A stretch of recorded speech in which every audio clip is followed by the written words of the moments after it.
Right, this is it. Tomaso Pantera in Ferrari Rosso Corsa Red. This is the finished product. Just giving a quick walk around now. This was a pretty rusty car when I started, to say the least.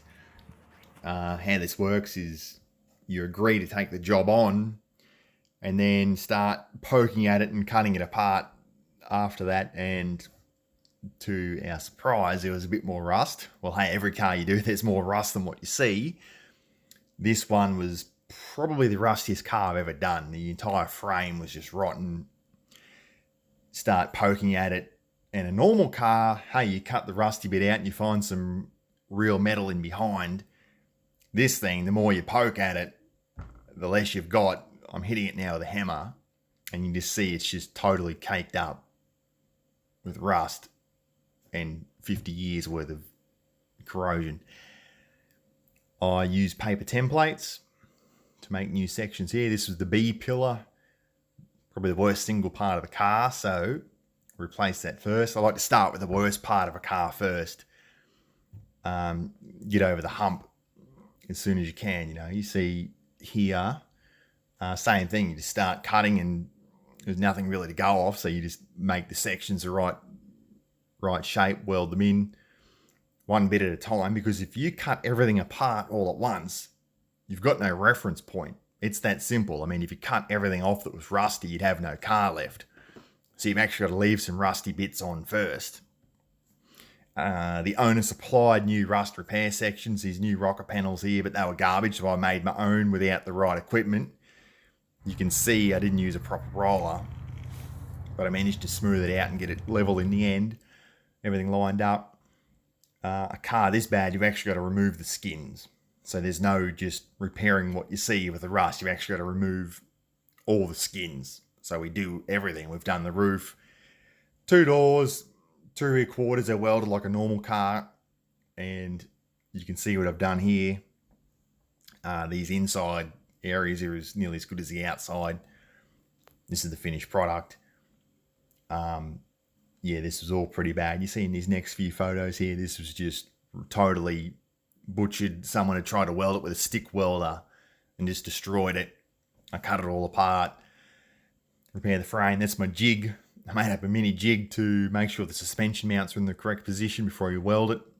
Pretty important. More framework that was rotten to its core. This is, yeah, the finished product here.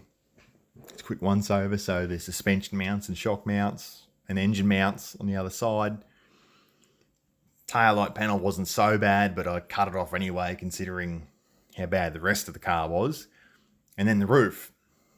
Certainly, yeah, there was rust under the skin. So the only way to get to that is cut it off.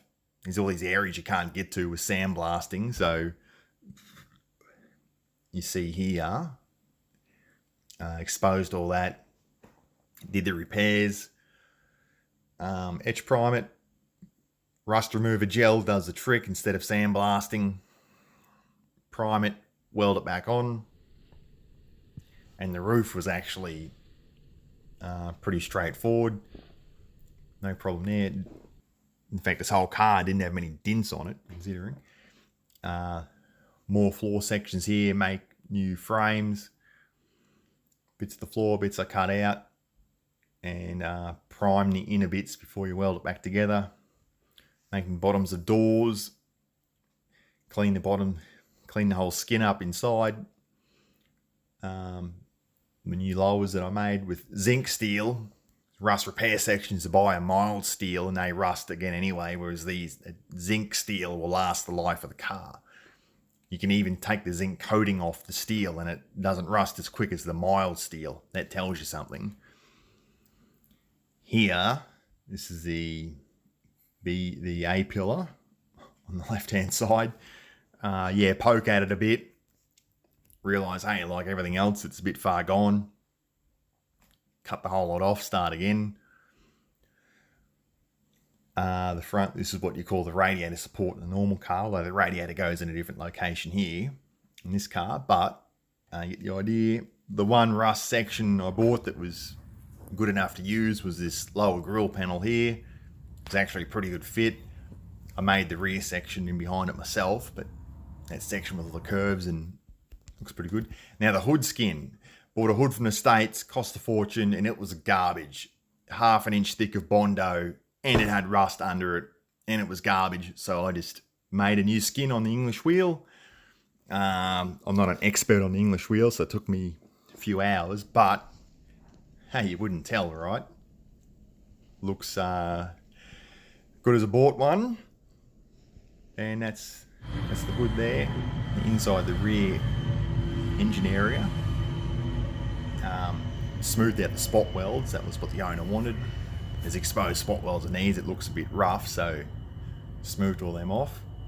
And yeah, like the overall car, people say you start with a car that's bad, you're always going to have rust come back. Well, that's not true in this case because we unpicked everything. All the skins come off, everything. We ticked every box, you know. Everything come apart, and yeah, good as a new one. And rust proof it.